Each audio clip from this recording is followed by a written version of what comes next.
Hey, everybody, welcome to Is This Thing Working? This is our Sunday special, episode number 2, and we want to welcome everybody to the show. Hey, Denise, how's it going? No, it's great. It's great. I'm here today, everybody. Yeah, Hello. I had to welcome Denise, too, to the show.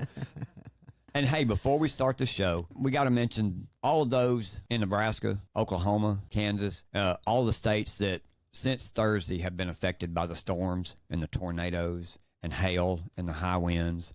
We just want to take a minute to and hope that everybody else takes a minute to just remember them in your thoughts and prayers.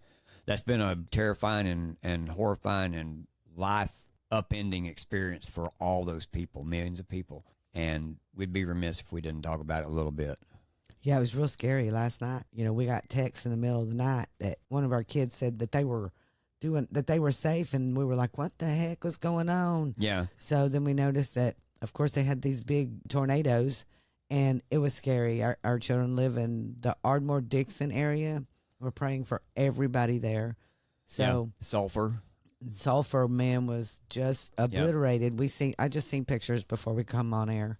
Yeah. And it's really bad. So everyone say prayers for everybody up there in the middle of America. Tornado Alley is springtime, everybody. Yep, exactly. You know, and it's sad. Exactly. I mean, so everyone just, pray for each other and help each other out. That's what we are.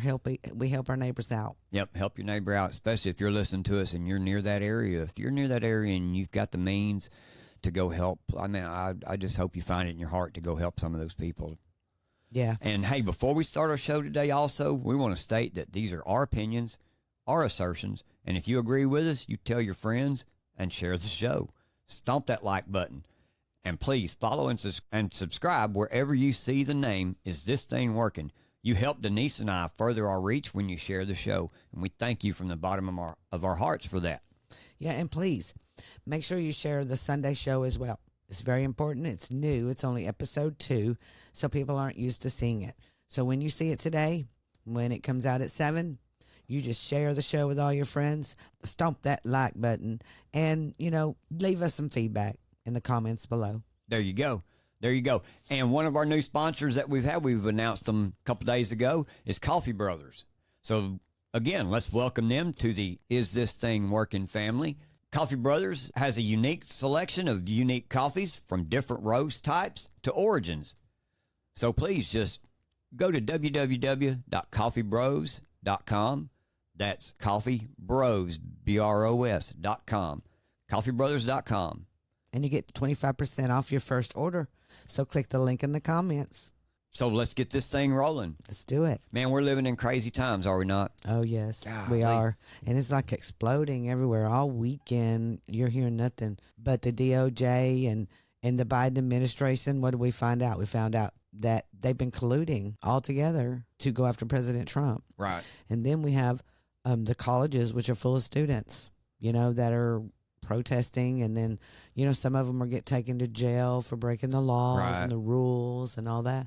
So what James is going to do is talk to you about the First Amendment and our rights on the First Amendment. Yeah, because the biggest thing that I heard, and especially on Twitter, talking back and forth with people about all of this, and I kept seeing everybody, especially once the cops got there and started cracking down on people, was, I got my First Amendment rights are violated. My freedom of speech is violated. I kept seeing that over and over, and people would say that, and I'd be like, no, it wasn't. You had the right to protest. You had the right to speak. But those colleges, they have rules like everybody else. Yeah. And you can't stop people from going to classes. Well, yeah. You can't stop graduations because you're just so unhappy with whatever it is you're unhappy with. True. And I don't think people even understand what their rights are. And one of the reasons that you brought up the fact of how they're doing President Trump and all the gag orders, they're constantly sticking gag orders on him to shut him up. And all of this, what we see is a weaponization of our law enforcement. We see a weaponization of our court systems. We see a weaponization of all of this, and it's targeting people like President Trump, but it's also targeting people like journalists, like Steve Baker, like Owen Schroyer, and we see all these, and we see them in the news. You got to ask, do people really know what our rights are? Well, let's look. And the reason that I ask that is because when you go on Twitter, you see, Twitter, Facebook, whatever, you see all kinds of crazy answers about what they believe their rights are, or that their rights have been violated. Right. And I think it's probably because they don't know what their rights are. No. And it even says here in this article that Americans don't know anything about the First Amendment. They don't know what their rights are. This is the way the First Amendment reads.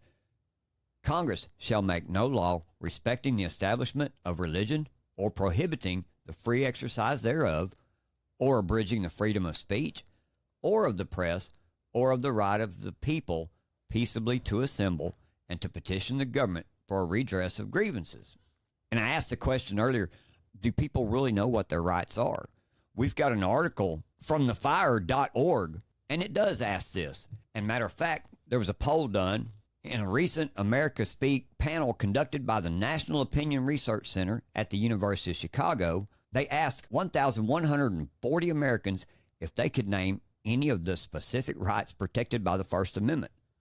It says here, almost a third of Americans could not name a single enumerated right protected by the First Amendment, and another 40% could name only one, usually freedom of speech. Among Americans who name one or more enumerated rights, roughly two-thirds, 65%, name freedom of speech, about a quarter, 26%, name freedom of religion, 20% name the right to assemble, 15% named freedom of the press, and 8% named the right to petition. Only 3% of Americans could name all five, and on average, only 3% of Americans could name all five, and on average could name 1.33 First Amendment rights. These findings are familiar to those found in the August 2022 Constitution Day Civic Survey. This is amazing. Yeah. And it just goes back to the education in our schools, too. Yeah, it does. They don't teach it, and they don't want you to know what it is because they want to take it away. That's exactly correct. And what's sad is, like on a college campus that we see these protests going on, they don't even know. I don't believe that they do. A lot of them, I don't believe that they really know. And here's why I say that, is you have a right to go out there and protest. You have a right to say whatever you want to say, as long as it's not violent, as long as it's not intimidating. You have a right to go out and say whatever you please. But the moment you step outside of that, then you're not a protester anymore. Now you've become a lawbreaker, such as the reason the cops have to come in. We can all protest, but there are limitations to what we can do. We can peaceably protest. The moment it becomes not peaceable, you're not a protester no more. I mean, so those really. people, so those kids out there that are out there protesting, okay, the Hamas or pro-Palestine, so they're out there protesting. So when they get arrested for breaking the law and they're hollering free speech, free speech, free speech, that's not allowed. Is that what you're saying?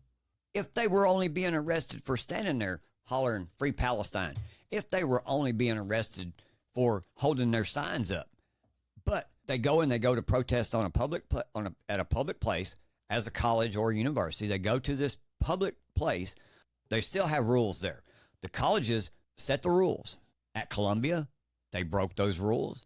At UT Austin, they broke those rules. At USC, they broke those rules.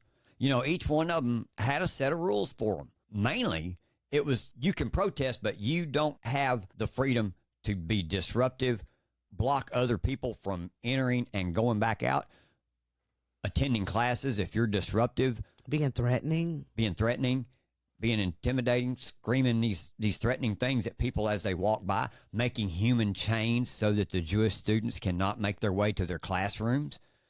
Those are the things that you got out there and you done.